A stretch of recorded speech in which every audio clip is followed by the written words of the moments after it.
that is what all the stories, the right-wing stories, are about. It's an invasion on our borders. It's an invasion on our lifestyle. It's an invasion on our religion. And the invasion is in our sense of reality. And that's why the lies don't matter. That's why they're okay with George Santos and Donald Trump and all the rest of them that lie through their teeth.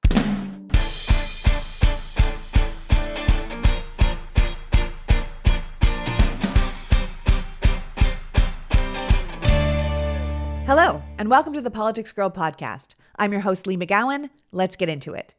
Today's pod is a candid conversation with Oscar-nominated filmmaker Matthew Cooke. And you might think, well, what does an Oscar-nominated filmmaker have to do with politics, babe? And I'd say, well, you don't know what kind of films he makes. Along with producing and editing Deliver Us from Evil, the award-winning expose on the sex abuse crisis in the Catholic Church, he directed How to Make Money Selling Drugs with Eminem and Susan Sarandon, and The Survivor's Guide to Prison, which are both advocacy pieces on reforming our criminal justice system. Matthew created some of the most watched videos of the Bernie Sanders 2016 campaign, including Bernie's biopic with Mark Ruffalo. And he's been a formative part of the political social media culture since he released How to Survive a Crazy Cop and Race Baiting 101, both videos that went viral, reaching over 35 million views. You probably know him best from his wake-up call to Republicans, or his other short pieces that now have hundreds of millions of views advocating for human rights, shared values, and a better understanding of the world around us. Matthew's films have been featured in festivals like Sundance, Tribeca, and Toronto, but I'm having him on today to talk about his new project, a podcast called American Origin Stories that covers the narratives that shape our collective reality of our country.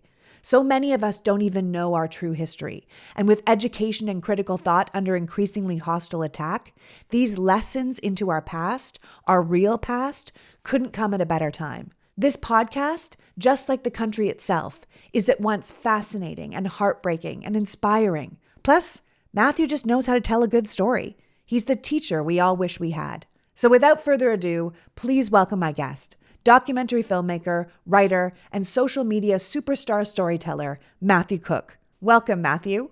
Thank you. It's so nice to be here. Well, thank you for joining me. I know we've never met, but I feel like we have a real kinship, right? I mean, along with your obvious passion for political commentary and your sort of drive to connect with people and inform people about their country, which is obviously something we both do, you also got self-proclaimed cabin fever during the pandemic, and you created a project with your wife. And I also went a bit stir crazy during the pandemic, and I started this project with my husband. So despite his real job, he's still stuck with me doing this. So we're either sadists or we really like our spouses. Yes. Before we get started talking about your other projects, I want to talk a little bit about White Mirror, which is a comedy series and commentary about life in America that you did with your wife, which turns out is incredibly amazing. So before we get too deeply into politics, talk to me a little bit about White Mirror, which I'm assuming the title is a little takeoff on Black Mirror. It is. It's supposed to make fun of Black Mirror and also white people, which my wife and I happen to be. What happened was COVID. We were stuck in the house and with each other and going totally nuts like everybody was. And the jokes to compensate for our terror got weirder and weirder. And we finally thought, you know what would be really fun is let's just turn these into skits and start filming them. And we did, and we had so much fun. And then, of course, because one must post everything online, and it turned out that a lot of us in this world are as weird as we are. And so we all had a collective laugh together.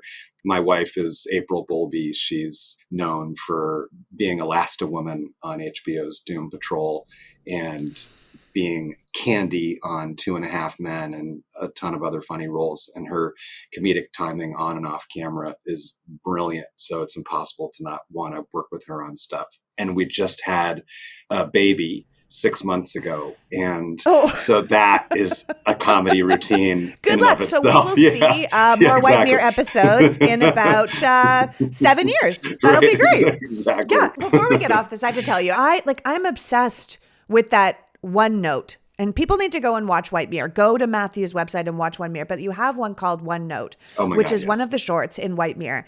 And it's basically a TED talk on the meaningless of the universe and the human existence and the complexity of life and how shallow we've all become.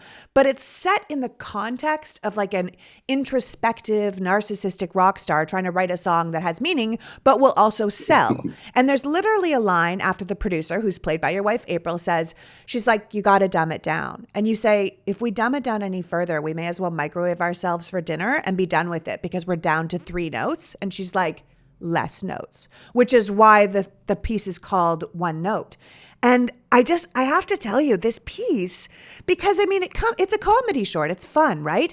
But you're asking really serious questions. Like, what if it's not about deliberately simplifying ourselves, so that we're at the education level of a bug, so we can sell bug food to the largest amount of insects? And I was like, dude, you put this in a comedy short? Like, this is brilliant. And I love your work because you have a way of just really relating to us, whether it's your podcast or your shorts.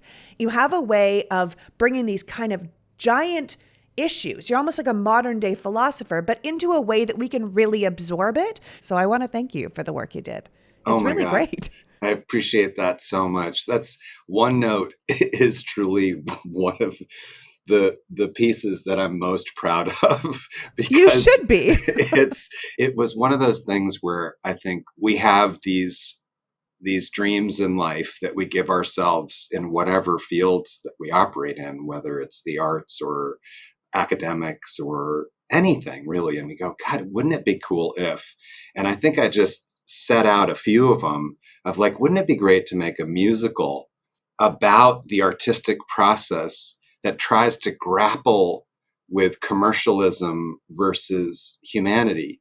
And I enjoy comedy the most as a performer when I'm making fun of myself. So I think that's the most comfortable space to be in, because then we can all, kind of laugh at our own foibles, and it helps us kind of see maybe areas where we could do a little bit more work. And it's nice to have someone like you laugh at yourself. For those of you who are just listening to this as a podcast, Matthew's got kind of this old school Hollywood good looks happening. He's got the tall white man, perfection thing happening. So it's important that people who look like you laugh at themselves because, you've gotten the best deal in this country all the way along. And I think it's really important that we have voices like you calling things out, because I think that we know that we're the ones that are going to have to change things, those of us who have come from the background of screwing it up so badly. A lot of this responsibility is on us.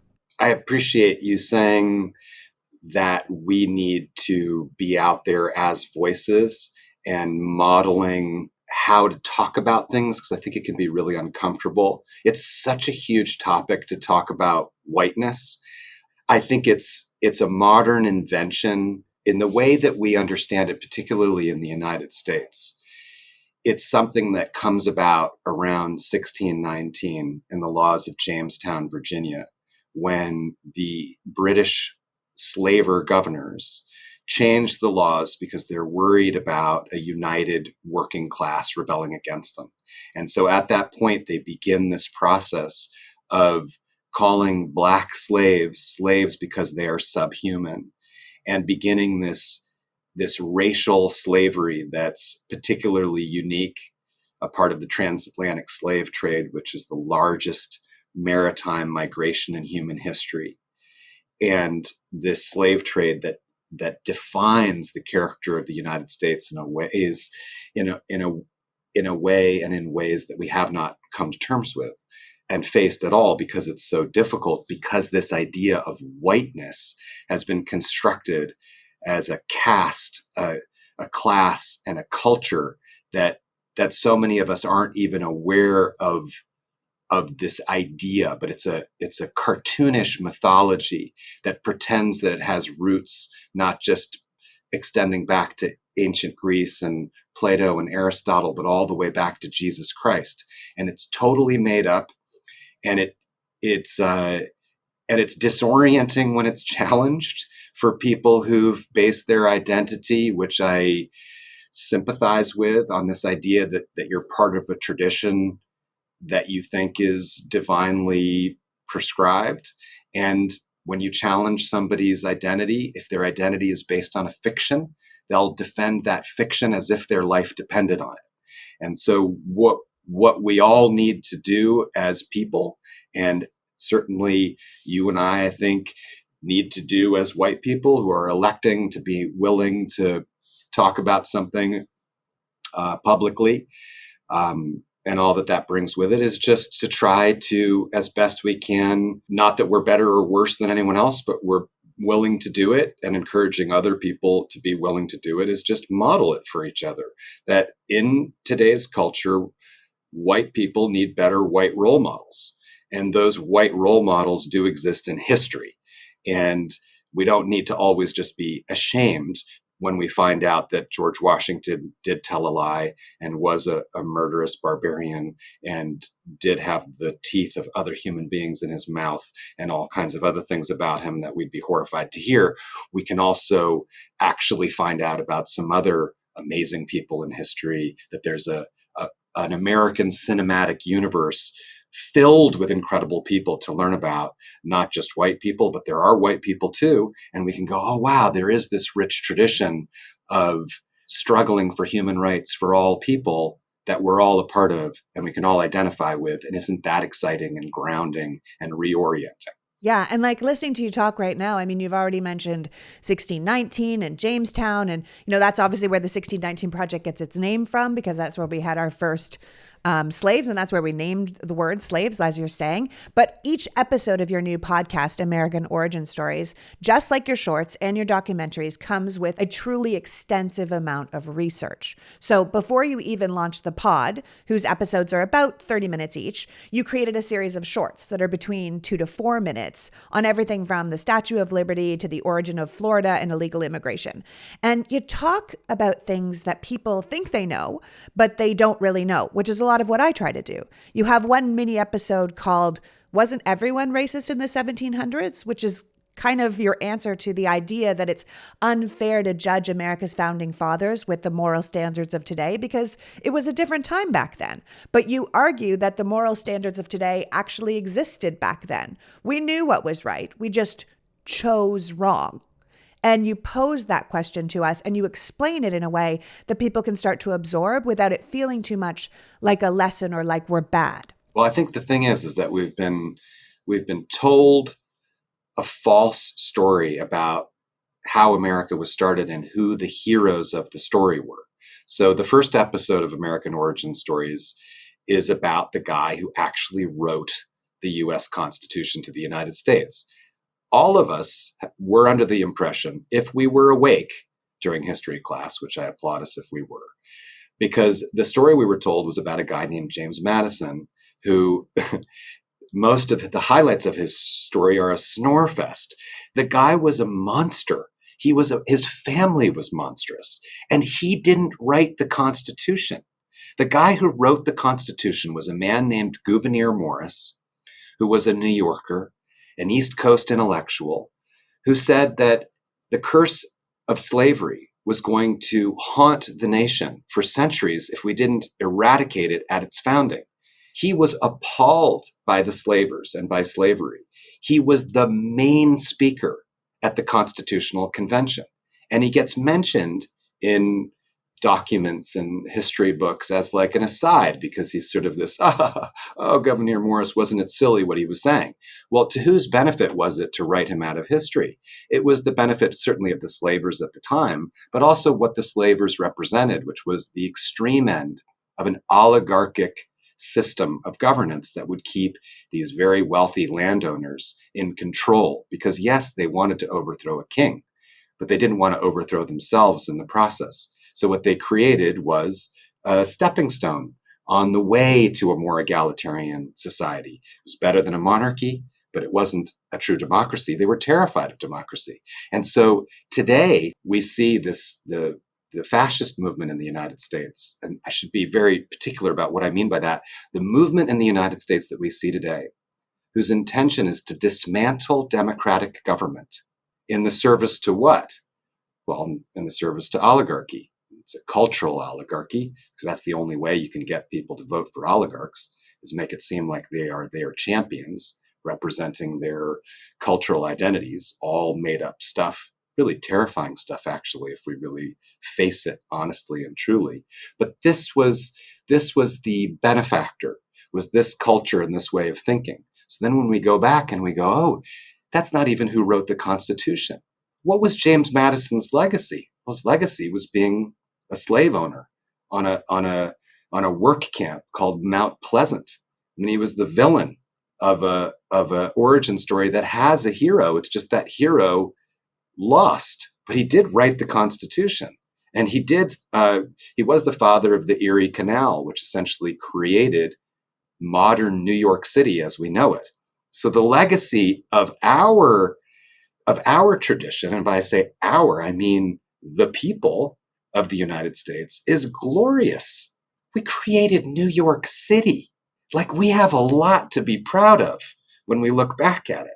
And that history extends and goes all the way through the 1800s. I mean, the founding mothers of the United States, and by the United States, I mean the founding mothers of the American dream, Florence Kelley, Mary Bethune, Frances Perkins. These are names a lot of people haven't heard of. I hadn't heard of them until I looked them up. But they created the legacy that led to not only the women's right to vote, but what women did with that right to vote, which was ending child labor, which was labor rights for all Americans, which was creating the groundwork necessary for the Roosevelt administration to do some absolutely incredible things. In the midst of defeating the Nazis, they created a middle class that had never existed before. In the modern history of humankind, most people were in poverty. Well, these women created the groundwork for the middle class, truly. So to know about them and to celebrate them is to give us not only something to be proud of, but also direction and clarity on the work to be done, so that we're not scared by, words like socialism or, being called a commie or something when all you want to do is collectively take care of one another. It takes a Yeah, lot of make things more brainwashing. fair. Yeah, it takes Yeah. a lot of brainwashing to be taught we shouldn't care about each other. I already love your work. I loved your work throughout the Trump years when you were doing videos to Republicans and videos about Earth Day and videos about Labor Day and explaining things to people, because I think people are really starving to actually know things, but they don't want to feel stupid. No one wants to feel stupid, and no one wants to feel like they're had the wool pulled over their eyes, and no one wants to feel bad about themselves, which I think is one of the reasons the sides that are trying to move us towards a fascist world are saying, like, here's an identity and you get to fit in and feel good about yourself. And like you're saying, that's what people hang on to, because they feel like, okay, well then I'm good. I think the Christians do it too. I'm a good person. Here's my identity. But when I listened to that first episode, The Ghost Who Wrote the US Constitution, it blew my mind, because I'm someone who studies American history and politics. And I didn't know who the ghost was, right? And all the amazing things that he'd done. And it goes back to this idea that we often hold up the wrong people to be remembered and sideline the ones that we should be acknowledging. And so I'm sure that's one of the reasons that drew you to these stories, because it reminds me of the conversation I had with Dahlia Lithwick when she had her new book come out, Lady Justice. And one of the stories she includes in that is the almost completely unknown Polly Murray, who was the human rights activist who wrote and would become the foundational writing for Thurgood Marshall's winning Brown v. Board of Education argument on segregation, who wrote what would become the central theory of gender equality for then lawyer Ruth Bader Ginsburg when she argued on the basis of sex. And Polly Murray was this Black woman, an activist, a prolific writer, an influencer, who was also a person who was very clear that they felt like a man trapped in a woman's body. And so despite their huge influence on society, this is not the kind of person we hold up in our history books, or the kind of person that if the Republicans get their way, we'll ever talk about in the future. And yet here are these people that live these truly amazing lives and change the world to make it a better place. And just like the protagonist in your ghost story, they don't make it into our history. And I find that fascinating. Is that what drew you to telling some of these stories?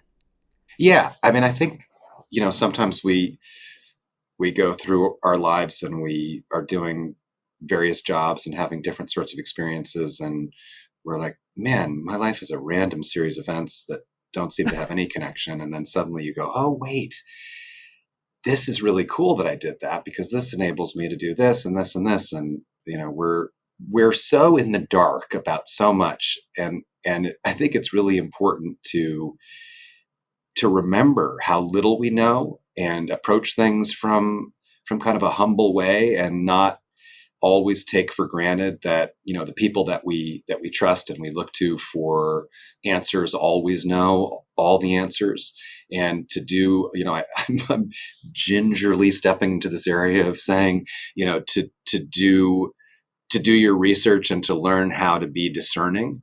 And and I think, like, one of the things that I experienced in the course of my random life is that I started out in my filmmaking career as an editor, as a long form editor.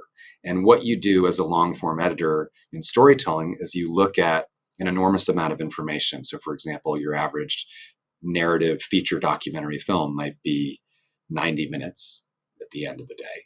But at the beginning of the day, it's 100 hours. So you're looking at an enormous amount of material that usually, whether you're the filmmaker yourself or you're working with other filmmakers, all of those stories seem really important.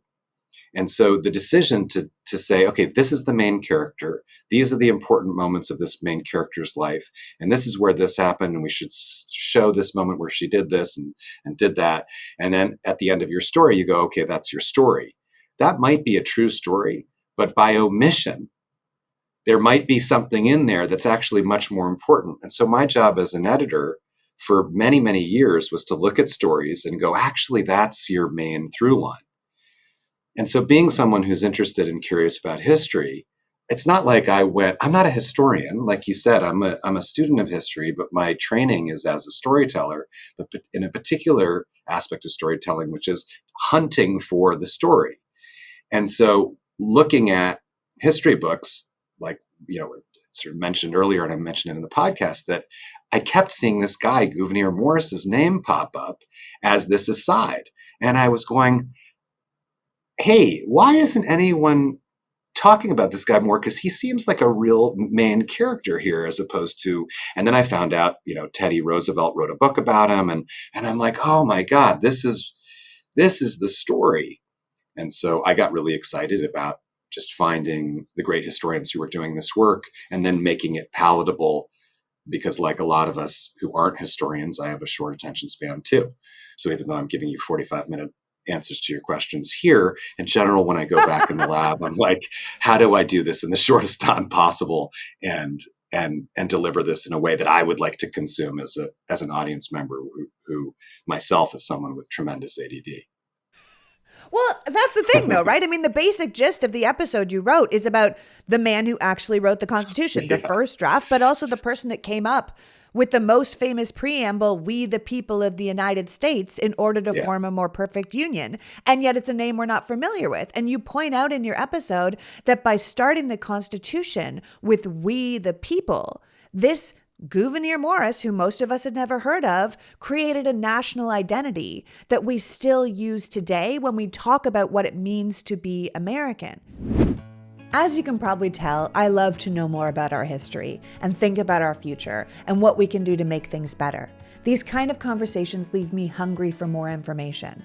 But I also just get hungry, and our sponsors today are here to help out with that. Green Chef is a California certified organic farmer's meal kit. Whether you're keto, paleo, vegan, vegetarian, gluten-free, or just looking to eat more balanced meals that you don't even have to think about or go shopping for, Green Chef offers a range of recipes to suit your preferences. They've just expanded their menu, so you can now choose from over 30 weekly recipes with the options to mix and match meals from different dietary preferences in the same box. So you can order vegan one day and something with beef the next. Their newest collection of recipes is called Protein Packed. People with high protein dairy preferences can choose from 3 weekly menu items that each include an average of 40 proteins per serving. Anything from Greek chicken salad with mint olive tapenade to enchilada spiced turkey bowls and almond crusted barramundi. And you can add to your weekly orders with their Green Market, a one-stop shop for quick breakfasts, brunch, and wholesome lunches. So shake off the cooking blues with easy-to-follow recipes that support whatever healthy lifestyle you're trying to follow. Green Chef recipes feature premium proteins, seasonal organic produce, and sustainably sourced seafood. It's the only meal kit that offsets 100% of the carbon footprint and plastics in every box. And right now, Green Chef has the most amazing deal. 60% off when you use the code PoliticsGirl60. Just go to greenchef.com/politicsgirl60 and get 60% off your first order plus free shipping. I'd forgotten how much I liked to not have to think about what we were cooking each night. I don't know why it took me so long to get on the Green Chef train. greenchef.com/politicsgirl60, the #1 meal kit for eating well. Now, of course, you might not be the only person eating in your house, which is why I'm thrilled to be supported by Little Spoon. Little Spoon is a one-stop shop for healthy, easy meals and snacks for babies, toddlers, and big kids delivered right to your door. I can't tell you how much I wish this had been around when my son was little. You can have Little Spoon in your life for years while making your mealtime healthy and tasty and easy. Little Spoon delivers fresh organic baby food from single ingredients for the new eaters to multi-textured purees to take the stress out of starting solids. Their toddler and big kid meals are free of junk but taste amazing. Even the pickiest eaters love them. Think of things like hidden veggie mac and cheese, chicken nuggets, and pot stickers and gnocchi. And they have healthy snacks with organic smoothies in convenient pouches made in amazing flavors like strawberry banana shake. And everything is made with the cleanest, highest quality ingredients. Buy it for yourself. Buy it for the grandparents. Buy it for the babysitters. Take the guesswork out of feeding your kids properly, especially with people who might not have the time or inclination to do it the way you'd like it done. Little Spoon comes right to your door and into the fridge or freezer. You pick the menu and change it up whenever you want. The price is right, the quality is unmatched, and you know that you're feeding your child healthy, sustainable food. It's a win right across the board. So make the chaos a little more manageable with time-saving, delicious, healthy meal kits your kids will love. Go to littlespoon.com and enter the code PoliticsGirl at checkout to get 50% off your first Little Spoon order. That's littlespoon.com and enter our code PoliticsGirl for 50% off at checkout. Lucky littles, happy bigs. Littlespoon.com. That's why people get very upset when it's like, we wrote a story, like you said, by omission, where we left out certain stories in the American origin of our country. And I think you put it really well, and I want to get it right. You said in the podcast that the danger of a romanticized, idealized origin story is that they deprive us of the perspective and humility to overcome the supremacist chosen delusions that we've been given, right? And I think that's why people feel almost personally attacked. Yes, you're very brilliant sometimes. I like that. You know, I like that. I agree with that statement. I agree with it's very clever. But that's the thing. I think that's why people feel anxiety when they hear that Jefferson actually owned slaves. You know what I mean? And that he was not such a great guy. Or they feel anxiety when they hear about these founding fathers or the framers and they're not exactly who we thought they were. And it makes them feel like, well, does that mean America's not who I thought it was? And you're like, maybe. But that's also okay. Come at it with humility. Come at it with questions and come at it, to move us forward. Like this idea, as you said, of romanticizing and idealizing our origin stories, because is what brought us to where we are today. It can tie directly to this false story we have of ourselves that allowed us to compromise to the problems we deal with on this very day, like the compromise that allowed the South to keep slavery and the smaller states to have equal power in the Senate is the very thing that led to our Civil War. It's the very thing that led to the necessity for our civil rights movement. It's the ongoing battle for justice in America. It's the unfair advantage certain states have in our federal government, which over time has gone on to solidify the power of the minority against the majority of this country. These are all things that happened that weren't so great when we made a great compromise back in the 1700s. And if we can relate to that, then we can start to unravel it and change it. Yes. The writer of the Constitution thought the document was ultimately a failure. And that's not hyperbole. He felt that it was a failure. Why did he feel it was a failure? He felt it was a failure because it allowed the slave states to continue their expansionist dreams. They tried to invade Canada under Madison's leadership in the War of 1812, and they got tens of thousands of people killed. New citizens of the United States were killed in that ridiculous war of expansion, and a lot of Native Americans were killed as well when they expanded territory through the Midwest and captured, yet again, more land that wasn't theirs. But we don't have to identify ourselves with that. because there was a whole group of other people who were vehemently opposed to it. And that's the tradition we want to embrace. And we don't want to be gaslit into thinking that the identity of being an American is being on the bad side of history. And it isn't presentism to apply the morality of today to the morality of that time, because the morality existed back then. It just doesn't get Yeah. talked about. So yeah, that's the purpose of talking about history. It's super important because, as you said, it connects directly to now. It's the narrative of the identity of who we are as Americans. I think what we see and why we see what we see, and you just did this great kitchen episode on Instagram where you talked about someone is lying, you said. So, you can look at it and it's not normal politics, and it isn't normal politics at all. And I think it's hard for us to face what's happening because, as rational, nice people who want to get along, it's really hard to confront someone in your family who's a sociopath or who's pathologically lying or who's been convinced by a pathological liar that reality isn't what it is. It's so uncomfortable. It's so uncomfortable. If anyone's listening who's dealt with that, you know how uncomfortable it is to talk to somebody about their behavior when it's that off the rails. And that's what we have to face right now. And we have to face it with an understanding of what's happening, because that will give us the strength to confront it. And what's happening is there is a false identity based on a false origin story. And reality is crashing in. And it feels like an invasion. That is what all the stories, the right-wing stories, are about. It's an invasion on our borders. It's an invasion on our lifestyle. It's an invasion on our religion. And the invasion is in our sense of reality. And that's why the lies don't matter. That's why they're okay with George Santos and Donald Trump and all the rest of them that lie through their teeth.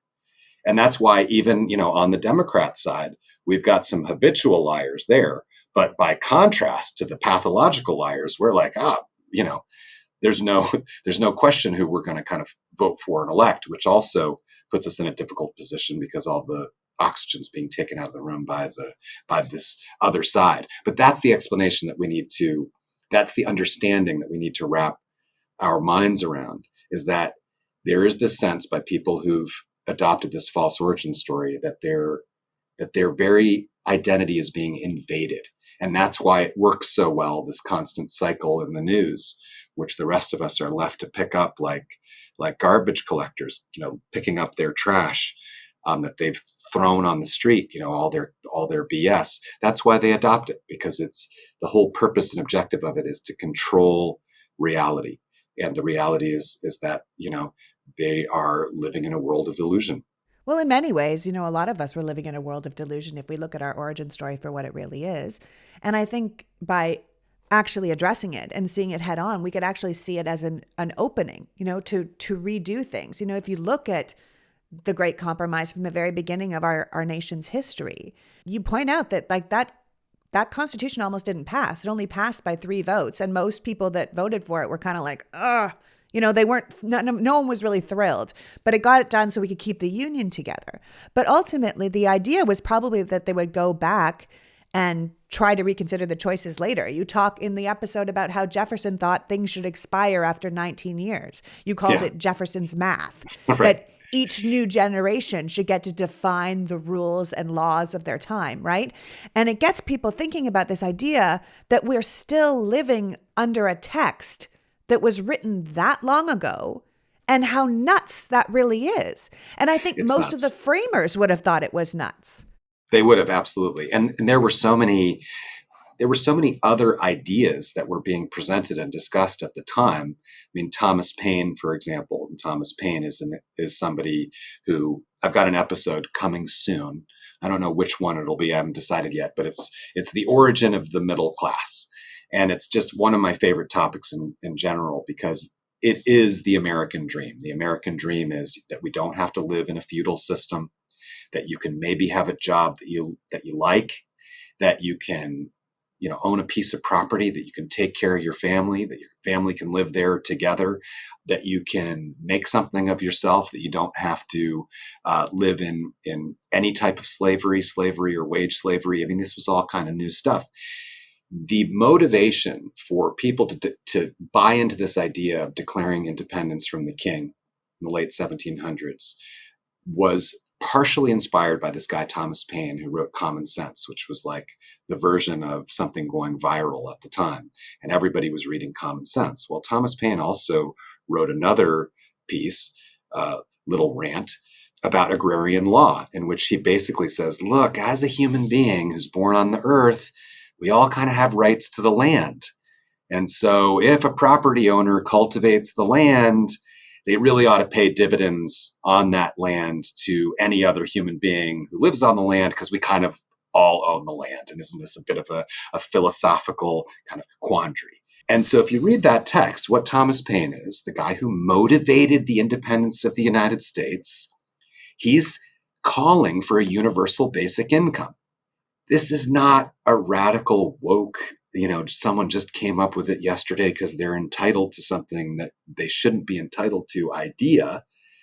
This is common sense. Still, all human beings living on planet Earth probably have a entitlement to the resources of planet Earth, like air and water and land.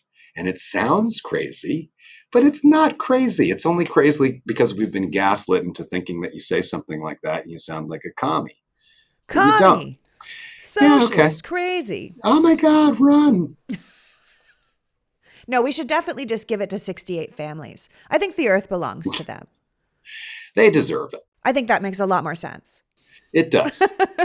It does to me. I just think that we're sitting here with this knowledge, right? But then we have a Supreme Court making modern day judgments on originalist or textualist positions, right? That from the 1700s, basing on the Constitution. They're quoting people from the 1700s to justify taking modern citizens' rights. We have octogenarians in Congress who no longer have a real connection to the country as it is now and how much it's changed in the time they've been around. And yet they're the ones in charge of our laws, and the whole thing feels a bit broken. And yet, if we are really open-minded and we really look at our history, not the origin that we were told, but the real origin of our country, that's kind of how it was designed in the original compromise, right? Like That's right. We romanticize it, but it's working almost exactly as it was designed. Yes, correct. The system is working as designed. And James Madison wanted the Constitution to function. And when we say James Madison wanted the Constitution, let me be even more specific than that. James Madison and his fellow aristocratic landowners wanted to design a system of government that would keep landowners in power for generations to come. And as discussed in that first episode, he was very clear, and you can verify these quotes. They wanted a country that would never be in fear of a peasant class taking over. But just outside of these secret meetings were other people saying all kinds of stuff that made far more sense. And there were people in the meetings saying stuff that made more sense. Gouverneur Morris, like your we've been ghost. talking about the ghost. He was saying, look, rich people are always going to try to exploit poor people. So you need to quarantine them. You need to get them sequestered so you really can see where their motivations are. And not only that, you're going to want to make sure that they have all the incentives in the structure to behave with integrity, because without incentives, they won't. But also to the point of the kind of the discussion and the argument with those who kind of idealize this document that was written hundreds of years ago, mostly by slavers, is that there were other people at the time who they based their ideas on who had modern, more progressive ideas. So like economics, for example, a lot of conservatives talk about Adam Smith. It's like the father of modern economics. Even in Adam Smith, he's writing that people who control the means of production are going to try to exploit the labor class. Adam Smith, who is this guy that's always referenced, he sounds like a Marxist. Like these aren't crazy, wild ideas that in a marketplace driven by essentially what's like a gilded class of of entrepreneurs who figure out a way to get a lot of people to create wealth for them, that these people will compete. And in an unregulated market, eventually you're just going to have one winner. And that winner will essentially govern an entire marketplace. So it's the same thing as whether you don't like a tyrannical government or you don't like a tyrannical corporation governing your marketplace. It's all the same thing that actual conservative people and liberal people are worried about, mostly the same stuff. It's just that through this false narrative, again, I'm coming back to that, we've been led to believe, that one thing is freedom and the other thing is not, but they're both not. Yeah, they're both not, which is how we end up with people like Elon running Twitter and Jeff Bezos buying the Washington Post. And you have people that we've basically made a new aristocracy of the ultra rich. And hundreds of years have gone by, but we never really evolved much past a country founded on an aristocracy where the wealthy could check the power of the peasants. We're still kind of Yes. run by the aristocracy who want to check the power of the peasants, you know? And that's another great example. I do have an episode. I think the next episode is going to be about Martin Luther King Jr. and how he gave the United States a second Bill of Rights. And that Bill of Rights is very similar to the one that Roosevelt gave us, who's the greatest president in American history, I would argue. But the episode after that, I think I'm going to do one called Should Society Own Its Social Media?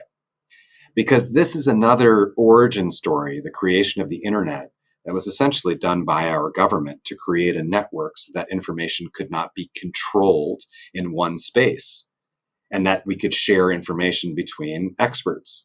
And so the idea that this has now kind of convalesced into something where one wealthy person should own it defies the whole purpose of its construction, which was funded by taxpayers in the first place. If we imagine for a moment that our social media profiles were similar to our cell phones, and that we had kind of like a phone number and a place to contact us, and that had some regulations around it, you could expect in an environment like that any social media profile could communicate with any other social media profile, just like your cell phone. The idea that there isn't universal standardization for the basic technologies that we've all agreed to use is a wild, new, radical idea. Imagine you buy a Ford truck, but you can only drive on Ford roads. That's what we have in social media today. It is the communist nightmare that everyone was worried about, where you don't own your own stuff, you rent it from a governing entity, you're forced to live within their environment, you don't control how you everything is secret. Like if you actually break down how it, where it came from and where it is now, it's nightmarish. Like Yeah. you follow that story and you're like, oh my God, we can't live like this. Cannot Elon, do you're this out. anymore. Elon, you're gone. Well, that You're would be fired. fine. Elon Yeah, can be out. That would be fine. yeah, But yeah. see, here's the thing. This is why I love your work. And this is why people need to listen to your podcast, because you tell these stories, these big concept idea stories so incredibly eloquently, but with a conversational air and real humor. It's like you're really just talking to us. Like we're just having a conversation and you're telling me a great story and you're a real talent because you draw me in, you know? And I said earlier, like, I kind of see you as this modern day philosopher. You have an eye for the aesthetic, which is why your videos and your films look so beautiful. But you're a filmmaker, right? And you're an editor first. So you know how to craft a story in a way that fits together. So even if your videos are just dialogue that you've written and you're performing, you make it feel intimate. The text feels authentic. And it's as if you're just sort of a conduit to the story rather than a performer performing. And it's a real gift. So before I have you go, what story do you think America's writing right now? Because you're talking about stuff that happened in the past. So what do you think people should be paying attention to and fighting against so people don't look back on us 200 years from now and think, boy, they really blew it? Oh my God. Okay. I think that where we are as a culture, how do I say this nicely? How do I say this in a way that doesn't make us feel more uncomfortable than we already are? I think we're so gaslit by the nature of the way social media is currently constructed and the way that our media conglomerates just power through the 24-hour news cycle. And it's like the headlines are just so sociopathic, like 100 people dead. And next to that, it's like, what did he say on The Bachelor? And you're like, oh my God, I can't, like, how do I deal with this? I mean, even as individual people, we're unable to, just on a biological level, kind of wrap our feelings around these giant issues. And I think the thing is that we need to trust that that feeling is correct. And I think about maybe 10 years from now, we're going to look back on this time and we're going to look at some of the social media practices as being far more dangerous than cigarettes or driving without a seatbelt or any of the things that we've outlawed and regulated. We are in a time where we're allowing the most powerful communications technology ever created in the history of humankind as we know it are being used like weapons grade psychological warfare to get us to feel in the most intense ways so that we click buttons for advertisers. And that's the model for how we communicate with each other. And so we have to create a defense against that and against all the stories that have been put around that make that seem okay. And so, there's a lot of discussion these days, especially younger generations of people who are now coming out and saying, like, we're anti-capitalist. And it's super, super scary. Like, what does that mean? What does that mean? And so I think the story, and what does that word even mean? And I think like the story that we need to be telling ourselves is we are part of, and this is how we began the conversation on this podcast. So this is going to be a good place to leave us off. There is one central story that's consistent now and all the way back to that mysterious beginning, whenever it may have been. And that is that humankind is in a struggle between, one note, materialism and human values. Are we going to be driven by greed, by selfishness, by short-term gain, by power, by material acquisition, by fame without greatness, without contributing something? Or are we going to be driven by human values, meaning loving each other, being aware that we're part of the community, being interested in having what we do be of some benefit?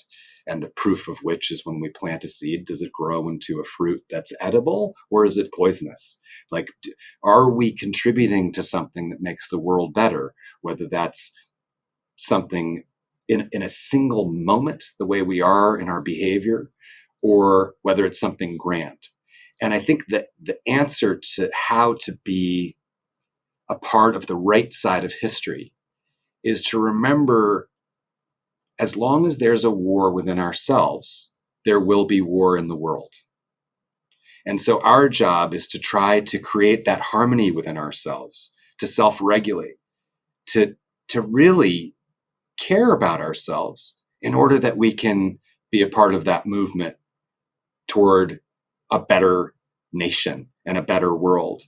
And that's just reality. And that's been proven over and over again in history, that people who fortified themselves, all the people we talked about at the beginning of this podcast, and Gouverneur Morris and Florence Kelley and the founding mothers of the middle class, these were all people who really fortified themselves, who invested in really getting to know and understand the world more deeply and in a wider way. And then they walked out in the world and they made it so. And so that's, I think, the story. Yeah, that is the story. And I think we can also say we can make it so without necessarily being written about. I think our need for fame sometimes distracts us from our need to change things. And I know that there's so many people out there who know right from wrong, who want a better, fairer, more just nation. And we just have to continue to convince them that that is possible if they continue to stand up and fight back and, talk about these things. Be curious. Like you said at the beginning, you said, I have a question, right? Like, be curious. It's re-engage with our humanity, because at the end of the day, that's all we're going to have left, and we have to protect it. So I want to thank you so much for joining me today, Matthew. Anyone who loves America has to love your work. You show your passion for the country every day, but also for truth and for humanity, which is what we should all be striving for. So before you go, tell everyone where they can find you to watch or listen to your work. We have to do this. This is who we are now. So the podcast is called American Origin Stories with Matthew Cooke, and it's available on every podcast platform. And you can also follow me on social media where I put out all kinds of nonsense. And that's at Matthew Cooke Official on Instagram and Facebook, those two conglomerates. That's it. I'll just do Facebook and say, oh, YouTube. YouTube is good. That's also Matthew Cooke Official. That's Google. They're not evil. No, but you're Said definitely with not evil, sarcasm. Matthew. And I hope people will watch you, because at the end of the day, I know you just had a baby. I know I started this project because I had a child and I couldn't leave him in this world that we had right now. I had to do something to make it better. Such a big part of the motivation. I just hope everyone feels that. I hope Yes. everyone feels that what we have now, though it's not what we want it to be, it doesn't have to be like this. And those of us who care about the future generations and who comes after and what comes after, we have to stand up and be louder and prouder of our humanity. Amen. We are in the vast majority. So there's nothing stopping us. There certainly isn't. Thank you. Thank you. So that was Matthew Cooke, a man who knows how to hunt for and then tell us the story of America, the story of government, the story of our shared humanity. Talking to Matthew reminds me to approach my ignorance from a place of humility and curiosity, not feel bad about what we don't know or what we thought we knew but turns out to be wrong, but to approach it as a challenge, to make better what is from truly knowing what was. Our history has so much to teach us about making the future better, and the more we approach that with willingness rather than hesitation, the better off we'll all be. I want to thank Matthew for joining us today and you for being open-minded enough to listen. We really can improve, and being willing to try is the very first step to change.